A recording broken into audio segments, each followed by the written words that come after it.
Ei você, leitora do Portal do Holanda, eu sou Humberto Amorim e hoje, adivinha quem não sabe? Hoje é sexta-feira. Hoje é dia de eu abrir o programa dizendo vinhou. E eu estou aqui tomado por um entusiasmo indisfarçável, tá? Totalmente indisfarçável.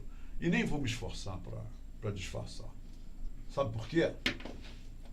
Essa menina aqui, ela mesma, a Fernanda Chame, finalmente tomou coragem e disse, eu vou lá conversar com o Humberto sobre os sucos da Bíblia. E ela veio, ela está aqui. E eu vou dizer uma coisa para vocês sobre a Fernanda. Né? Eu não vou ler um CV, né, aqueles CVs padrões, não. O que eu vou dizer para vocês sobre ela é o seguinte. A Fernanda é uma pessoa de sucesso. Ela é uma pessoa que tem afinidade com o sucesso. E ela, o que é melhor, hein? Ela continua fazendo sucesso. E por quê? Ela vai dizer pra gente. Ela vai conversar comigo e você vai perceber todos os motivos e razões que a levam a ser uma mulher determinada, uma mulher vencedora, uma mulher de sucesso. E vejam só, que delícia! O sucesso da Fernanda está diretamente ligado aos vinhos, à comercialização de bons vinhos, vinhos lá do velho mundo, vinhos do novo mundo, vinhos que trazem rótulos das melhores vinícolas do mundo inteiro. Já pensou? Que profissão é essa maravilhosa, hein? Eu vou falar uma coisa para vocês, o meu sonho, vou falar só para vocês, o meu sonho, eu estou perseguindo, eu quero ser dono de uma vinícola um dia, porque eu já tive o privilégio de provar, degustar grandes vinhos, harmonizar vinhos com grandes, mas iguarias que quando eu lembro eu fico com água na boca. Entenderam? Agora eu quero ser dono de uma vinícola. E Deus é grande, eu só não consigo o que eu não quero. E Ele me ajudando, eu consigo qualquer coisa. E a Fernanda, ela é um fenômeno. Sabe por quê? Porque no ano 2000 em Manaus, ninguém degustava vinhos. Tá certo? Ninguém degustava vinhos em Manaus. E hoje, 2019, eis-me aqui entrevistando uma mulher que vai dissertar, vai falar sobre vinhos. E não só isso, ela é empresária, ela é comerciante de vinhos e representa em Manaus, e está aqui o fechamento de tudo, e representa em Manaus uma das mais prestigiadas, renomadas franquias de vinhos no Brasil, a Gran Cru. Essa menina aqui, tá? Então eu vou fazer o seguinte, ela só tá rindo, vocês vão ver como ela fala legal. É o seguinte, nós vamos rapidamente para o comercial. Antes eu quero mostrar uma foto para vocês. É a foto da Nazaré Mussa com o grão-chefe Joaquim Silva, o Tuga. Ele gosta de ser chamado de Tuga. Então tá aí o Tuga, né, o chefe Tuga, com a Nazaré Mussa, que ganhou um vinho espumante português sensacional. E essa foto aí é a foto do recebimento do vinho. Tá bom, gente? Ei, acabou. Agora nós vamos falar de muita coisa boa com a minha querida Fernanda Chame. Eu volto já. Se quero te amar e te amar e te amar muitos anos, cuida bem de mim. Então misture tudo dentro de nós. Seguinte, o programa que você está aí nessa sintonia que muito me envaidece e me gratifica é o Abre a Boca e Fecha os Olhos, aqui no Portal do Holanda. Mas de agora em diante eu quero fazer um pedido para vocês. Abram os olhos e fechem a boca, tá? Porque vocês precisam ver a Fernanda e ouvir as coisas legais que ela vai falar pra gente, tá bom? A Fernanda veio do Rio de Janeiro, ela trocou o Rio de Janeiro por Manaus. Por aí, sabe, ela já fez 10 gols, assim, um atrás do outro, pra mim. Ela trocou o Rio por Manaus. E é com essa menina carioca que nós vamos conversar a partir de agora, tá? Fernanda, que bom que você está aqui no Portal da Holanda, que você veio prestigiar esse trabalho que a gente faz na implementação, nessa luta para implementar a cultura dos vinhos em Manaus. E eu sei que a sua contribuição aqui hoje será fenomenal. E a minha primeira pergunta para ti é a seguinte, já vou estar chutando o balde. Quem é que encontrou quem? Você encontrou os vinhos ou os vinhos te encontraram? Vamos lá. Primeiro, obrigada pelo convite. É um prazer estar aqui. Então, na verdade, eu acho que os vinhos me encontraram primeiro. E tem tudo a ver com meu pai. Assim, foi uma influência paterna. Eu comecei cedo a me aproximar dos vinhos e eles me encontraram. E aí virar negócio foi só uma consequência depois. Quando você começou, Fernanda, a degustar vinhos, você começou também já com a aprendizagem de que isso harmoniza com isso, o vermelho é com isso, o branco é com isso, ou você simplesmente, naturalmente, começou a degustar, sentindo aromas, e as mulheres têm esse dom maravilhoso de decorar, memorizar os aromas. Como é que foi o teu aprendizado inicial?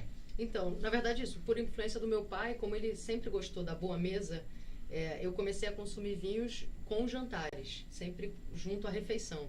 Então, foi sempre harmonizando, sempre prestando atenção nas características de cada vinho.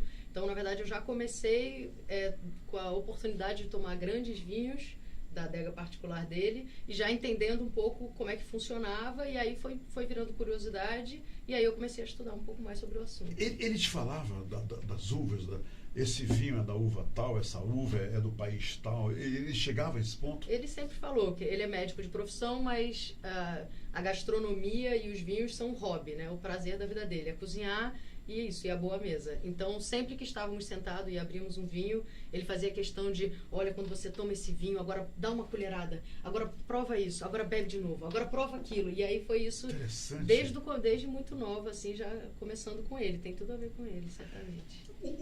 Hoje, Fernanda, você poderia dizer que, eu já li sobre isso e é interessante ter a tua opinião, a infidelidade deve ser uma marca para as pessoas que provam vinhos? Em outras palavras, você não deve ser fiel só a uma uva, a só um tipo de vinho de um certo país. Você acha que quanto mais infidelidade que você aplique no mundo dos vinhos, o desenvolvimento pode ser muito mais rápido e mais eficiente? Certamente, eu acho que a infidelidade nesse sentido é primordial. Assim, a gente sempre convida, né, os clientes, os amigos, os parceiros a experimentarem o máximo de uvas, de países, de regiões, porque eu acho que quanto mais você apura seu paladar, mais você consegue entender o que você gosta de fato, que tipo de uva, ou que tipo de região, que de característica te agrada, só que você só consegue isso se você ampliar o leque. E, eventualmente, você vai acabar tomando um vinho que, de repente, você não gosta muito, mas você entender que você não gosta daquilo, te ajuda a entender daquilo que você gosta. Então, eu sempre convido, e tento fazer isso na minha vida também, experimentar o máximo de países e uvas e regiões que eu puder. Tem a velha história de que, quando você abre a garrafa de vinho, você está abrindo também a história do local onde ele foi elaborado, a história do povo que elaborou o vinho.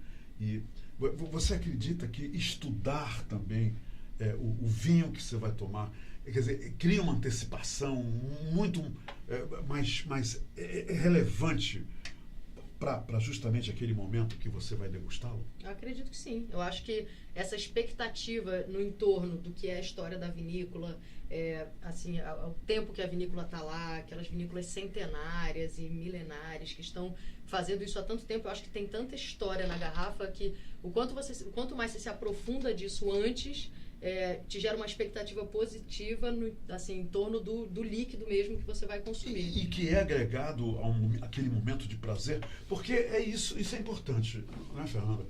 O vinho é uma bebida alcoólica, quer dizer, o excesso é uma coisa a ser observada com respeito aí, quer dizer, você não pode simplesmente beber. O vinho é uma bebida direcionada pro prazer. Então, você acha que essa antecipação, né, esse preparo através de conhecer a história, conhecer de onde ele veio, a vinícola, E isso agrega ainda mais valor a esse prazer? Acredito que sim, justamente. Apesar de bebida alcoólica, eu acho que o vinho, ele traz a questão da experiência, do momento, do prazer.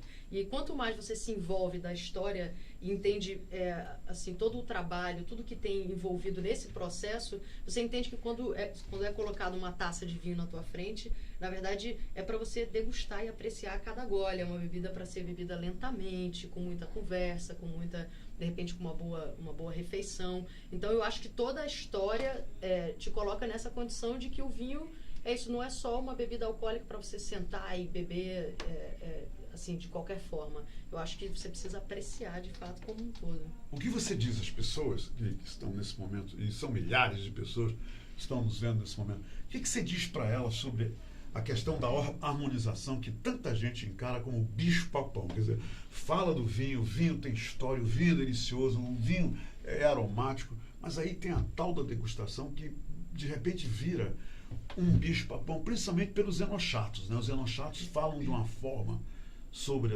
a harmonização.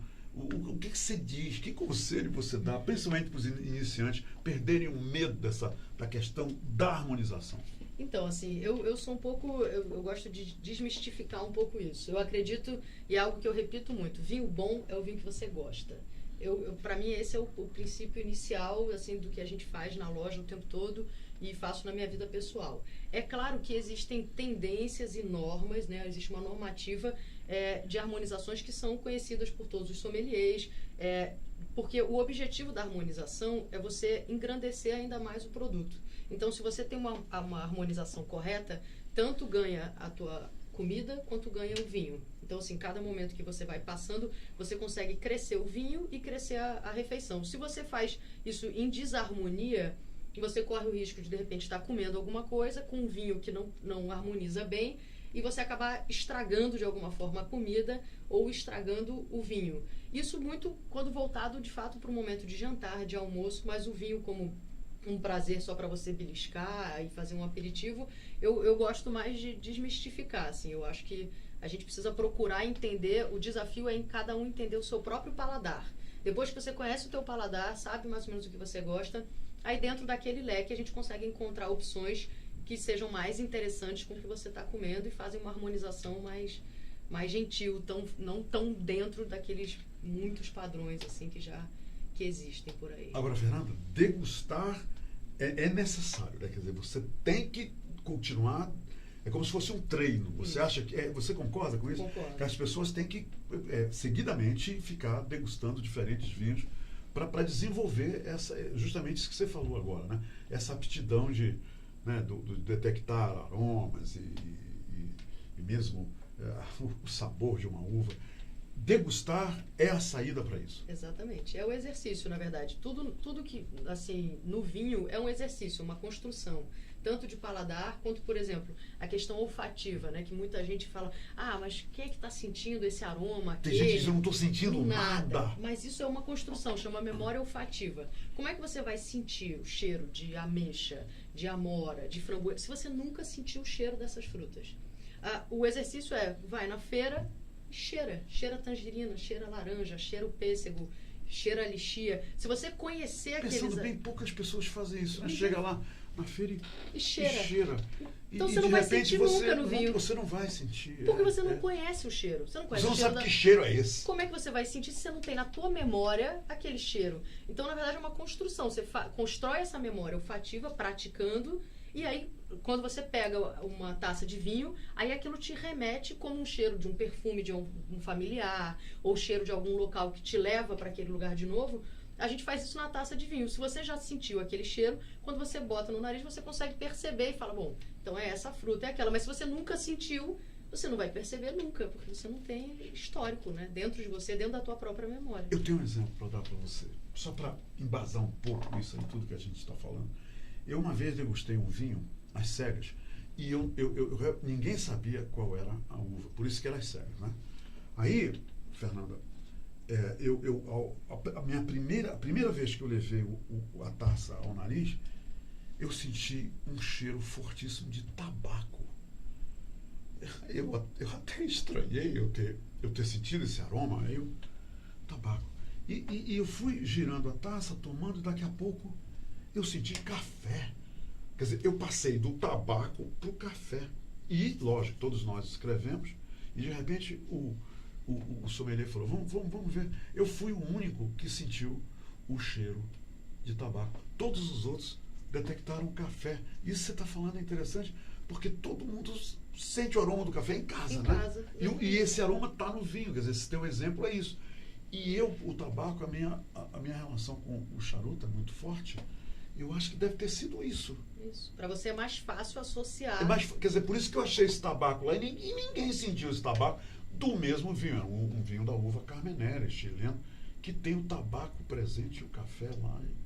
As pessoas podem até testar isso, ver aí.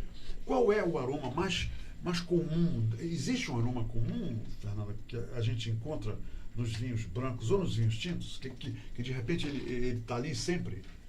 Olha, eu acho difícil. Difícil, acho que né? varia muito, assim. É claro que isso tem tendências, né? Assim, o vinho branco, você tá mais com frutas tropicais, né? Os vinhos brancos são mais frutados, não é?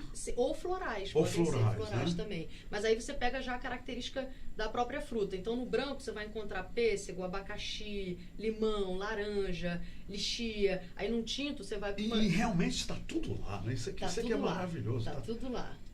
Quer dizer, é o treino que leva a pessoa a deixar de dizer, eu não estou sentindo nada. Exatamente. Né? É isso, é prática.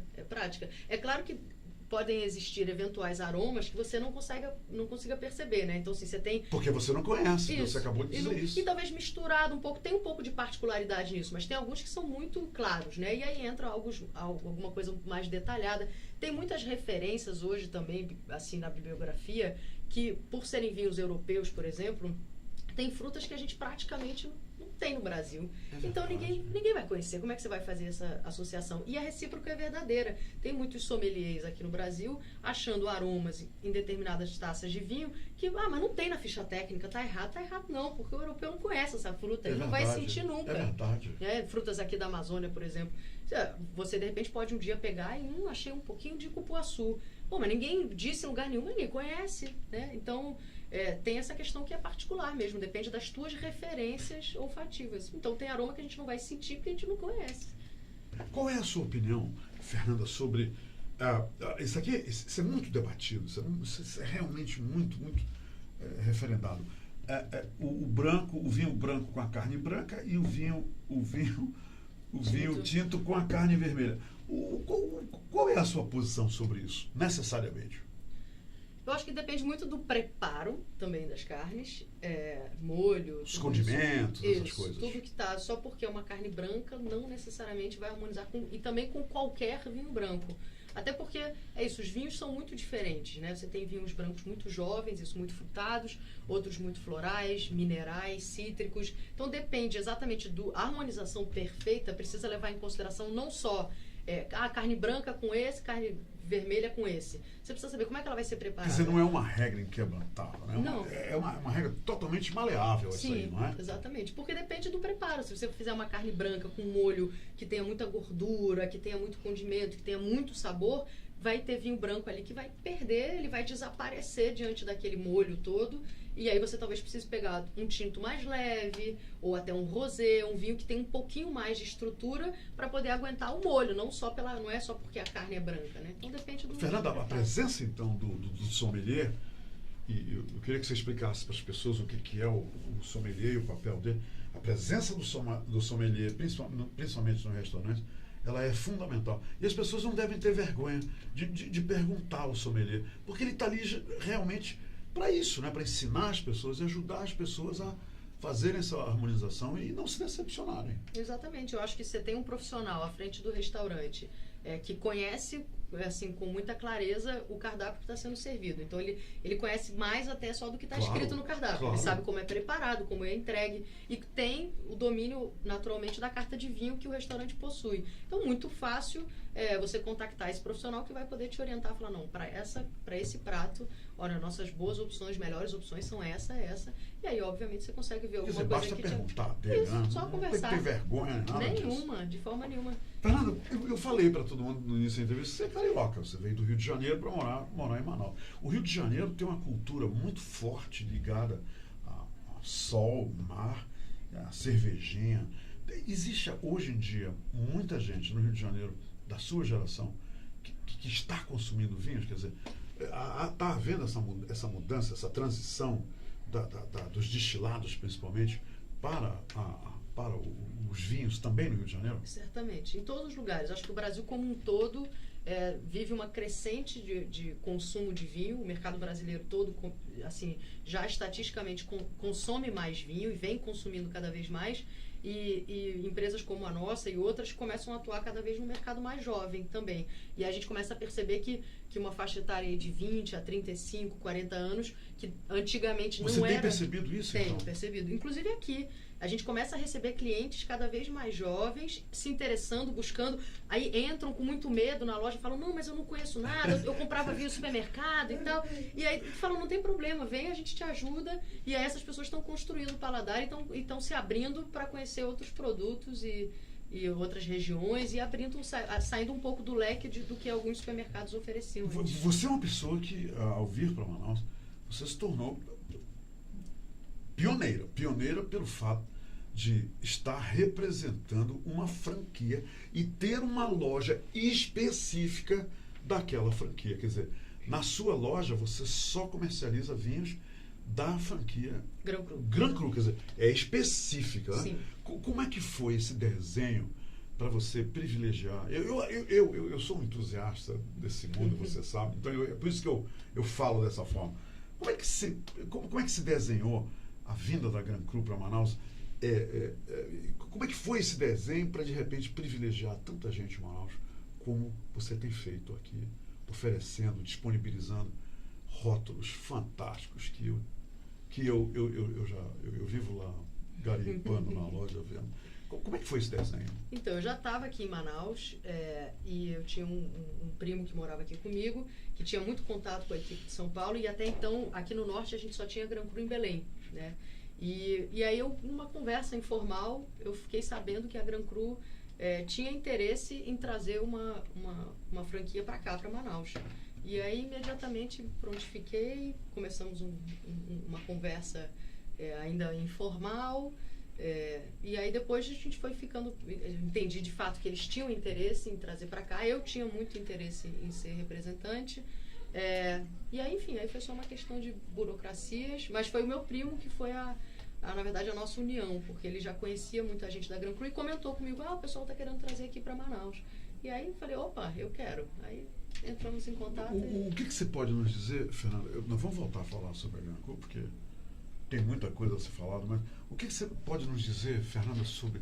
Porque eu conheci você um dos mais elegantes, um dos mais descolados restaurantes de Manaus, que foi o La Coquette, não é? Perfeito. Foi lá que eu conheci você, um ambiente sensacional. Lamentavelmente, eu sou uma viúva, entendeu? Eu sou uma viúva na verdadeira acepção da palavra, porque a viúva chora, a viúva faz mais escândalo, sente mais. Né? Eu sou uma viúva do La Coquette. Qual é a sua análise hoje a respeito da gastronomia em Manaus e dos restaurantes? Você que trabalhou tanto tempo no La Coquette, que era o seu restaurante, qual é a impressão que você tem na área gastronômica?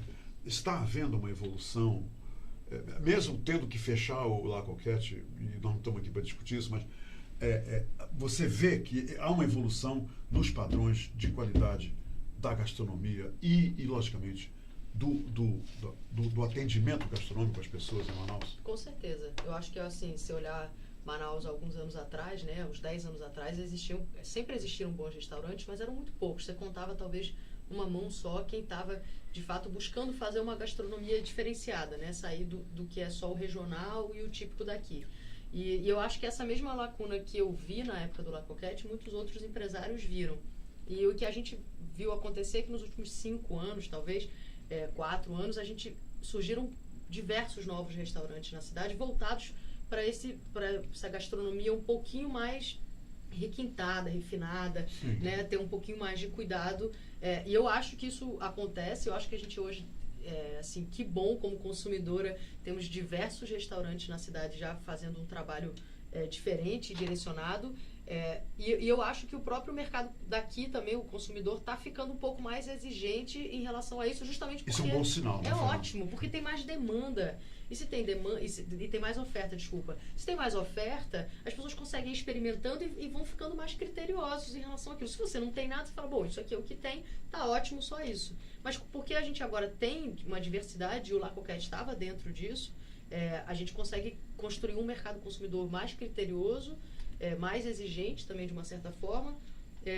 Mas eu acho que a questão que a gente viveu nos últimos, sei lá, 2, 3 anos, foi realmente uma crise... Foi tamanha. Foi então, realmente... a nossa crise Brasil... Afetou muita gente de todo o Brasil, né? Aí, de repente, entram, sei lá, 5, 10 novos players no mesmo segmento de mercado. A gente vivendo uma crise econômica imensa. Então, assim, não tem jeito, não cabe para todo mundo. Porque mesmo os clientes de classe média alta... ou classe alta fala, mas ele não deixou de sair para jantar. Não, ele não deixou. Mas antigamente ele saía 3 vezes na semana, agora ele sai uma a cada 15 dias. Isso é fato. Então, porque não tem jeito, esse segmento de lazer é onde todo mundo corta, né? Então eu acho que foi um pouco, assim, abriram novos restaurantes, como fecharam alguns desses restaurantes, mas eu acho, assim, maravilhoso para a cidade e para o consumidor que esses restaurantes estejam focados e preocupados numa gastronomia mais interessante. Eu conheci Manaus numa época, antes da sua, com certeza, que aqui nem churrascaria tinha, tá? A gente queria comer um churrasco, tinha que ir lá no Rio Grande do Sul ou fora daqui. Hoje tem boas churrascarias em Manaus. Hoje, o que eu estou vendo com os vinhos me fascina, me encanta. Pelo seguinte, hoje, antes não tinha vinho em lugar nenhum. Nós tínhamos aqui o sangue de bois, né? Os vinhos de garrafão, né? Aqueles vinhos de garrafão. Nós tínhamos o Chateau do Valais, nós tínhamos os vinhos verdes na época do Natal, que os portugueses importavam. Mas, além disso, não tínhamos nada. Agora nós estamos vendo nos supermercados as gôndolas com vinhos, nós estamos vendo restaurantes, várias adegas, etc, etc. Especificamente sobre a Grand Cru, eu percebi uma coisa. A Grand Cru estava ali pequenininha, acanhadinha, tá, com seus vinhos, né? Tinha mais vinho lá do que parede, tinha mais vinho do que tudo lá dentro, não era? Era tudo ali. A gente tinha que transitar em volta dos vinhos. E de repente, uma grande notícia, um convite maravilhoso para as pessoas conhecerem a expansão da Grand Cru. Isso é um sinal de que realmente essa cultura, esse desenvolvimento em Manaus está de vento em popa. É isso, Fernanda? Quer dizer, isso é bom, isso é legal? Eu acho que é isso que tem acontecido. Assim, eu acho que é isso, o mercado, tanto para a área da gastronomia que estávamos falando, quanto para o consumo do vinho, vem conhecendo, vem se aproximando. A cada dia, a né? cada a cada dia. Você falou dos jovens, quer dizer, isso é um sinal de que a coisa está... Exatamente. E essas pessoas estão entrando, de fato. E eu acho que no caso da Grand Cru, especificamente, parte da nossa expansão foi voltada para gerar um pouco mais de carinho para o nosso cliente. Quando você percebe, por exemplo, à noite agora, lá na área que já foi expandida, que agora tem lugar para muito mais gente, você percebe a presença de... Já está uma melange, um blend de jovens e, por exemplo, da minha geração. Já está vendo essa mistura? Já. Não é só a minha geração que está indo lá e tomar, fazer e acontecer. Não. A mistura está presente, visível lá. Sim. E em todas as Grand Crus. Isso é uma tendência de verdade que está acontecendo. A gente está começando a entrar o que antigamente, né, a Grand Cru já tem, acho que 17 anos aqui no Brasil, que a gente acabava atingindo um público de 50 para mais. Hoje a gente já entende que a gente tem um mercado muito forte e uma grande parcela do nosso consumidor está nessa faixa de 20 a 35, 40 anos e está crescendo. Como é que a Grand Cru... e uma coisa que eu tenho que dizer, que eu acabei não dizendo, gente, a Grand Cru é uma grande parceira do Abre a Boca e Fecha os Olhos desde o primeiro programa. Todo programa a gente sorteia uma garrafa de vinho aqui no programa. Tem alguns leitores e leitoras já foram lá pegar e saborear os vinhos da Grand Cru. Então, eu quero saber o seguinte, como é que funciona a Grand Cru? De segunda a sábado? Então, a gente funciona segunda e terça, de 10 da manhã às 19 horas, e de quarta a sábado, das 10 às 23 horas. E não funcionamos domingos nem feriados. Aí, domingo, né? descansa, né? Descansa. Um pouquinho, para Agora, tomar vinho. qual é o grande acontecimento da Grand Cru? Olha, eu sou suspeito de fazer essa pergunta, eu vou fazer. O grande acontecimento da Grand Cru, por exemplo, às sextas-feiras. Hoje. Por exemplo, hoje. Ei, hoje é sexta-feira. Hoje é sexta-feira. Dia de vinho, que mais lá na E Grand Cru? jazz. E Com jazz. Comigo. Sabe, eu já conversei com muita gente sobre essa questão do vinho, da harmonização, os grandes pratos, né? Agora, tem um detalhe que eu queria a tua análise, ver se você concorda comigo. Existe, não sei quando começou, não sei quem decidiu isso, como é que a coisa surgiu, mas para mim existe um tripé maravilhoso, né, em torno do vinho, que é o vinho, as pessoas de bom gosto e a música jazz. Você concorda? Quer dizer, em todo lugar que eu fui por aí, eu sempre vi essa relação do vinho, pessoas descoladas, de bem com a vida, e o jazz ali presente. E a Grand Cru não é uma exceção. Agora a gente faz parte também desse conjunto. A gente faz parte desse tripé, não é? É isso. Eu acho, como a gente estava falando no começo, eu acho que o vinho, ele traz junto a questão, o quesito experiência, né? Você quer ter prazer, você quer que aquele momento que você parou para consumir o vinho, que não seja só um consumo de uma bebida alcoólica, mas que seja um momento de prazer, de confraternização. E eu acho que é onde o jazz entra em parceria assim, grandiosa com isso. O jazz é uma música que te dá prazer, que te tranquiliza, isso, né? Que te deixa, que torna aquela experiência ainda melhor, na minha opinião. Tem inclusive um lugar lá no Rio de Janeiro, chamado La Cave, se não me engano, onde eles têm um show de jazz numa pousada, e de repente agora eles vão turistas do mundo inteiro vão lá para ouvir jazz no Rio de Janeiro, consumir vinho e se divertir, os estrangeiros e os cariocas. Quer dizer, agora aqui o Manauara tem um lugar onde ele pode degustar vinhos, ouvir um bom jazz e fala desse formato na sexta-feira à noite, como é que é? Então, todo o formato da sexta-feira, porque é um happy hour, não é? Sim, um happy hour, né? O jazz começa a partir das 19h. Às sextas-feiras já é um dia que a gente tem uma degustação na loja, toda sexta-feira. Essa degustação é paga, é gratuita? Como é que é? Não, ela é gratuita. Você entrou na loja, seja para passear ou para comprar de fato algum vinho, ou por qualquer motivo, você passou por ali, você pode entrar na loja e assim que você entrar vai ser oferecido uma taça Você já tem uma taça de um vinho específico que foi escolhido para isso. E a ideia justamente como cada sexta-feira a gente faz um vinho diferente, a ideia é tirar um pouco desse mistério do que tem dentro da garrafa, como é difícil comprar só olhando o rótulo. E a equipe fala com o cliente sobre os vinhos, dá umas dicas sobre o que eles estão consumindo e tudo, Fernanda? Sempre. Quando deu a taça, já apresenta, diz qual é o vinho, de que região, qual é a uva, e fala um pouco das características do vinho. E a ideia é isso, toda semana a gente consegue desmistificar um pouco uma garrafa. E nas sextas-feiras de jazz, a gente tem também a degustação, que é a cortesia, e o jazz à noite, a partir das 19h, mas em formato de happy hour, né? Fim da tarde, na verdade. Na boca da noite, como eu digo. Na boca da noite. Fernanda, apresenta esse vinho, por favor, que você trouxe hoje. Ei, é a primeira vez que ela vem no programa e é o primeiro vinho que ela vai desnudar aqui, a ampola que ela vai desnudar. Vamos lá. Olha esse bichinho lindo. O que temos aqui é um vinho chamado Família Gascon Malbec. Ele é da vinícola Escorihuela Gascon. Essa vinícola é uma das mais antigas bodegas de vinho da Argentina, da região de Mendonça. Ela foi fundada em 1884 pelo Miguel Escorihuela Gascon. 1884? Sim. Olha só. E a partir, inclusive, essa vinícola, a partir de 1993, passou a ser comandada pelo Nicolas Catena, que é tão conhecido no nosso mercado brasileiro. Enfim, é um vinho com 8 meses de envelhecimento em barril de carvalho. Um vinho super, assim, denso, redondo, muito fácil de consumir. O que é denso, redondo?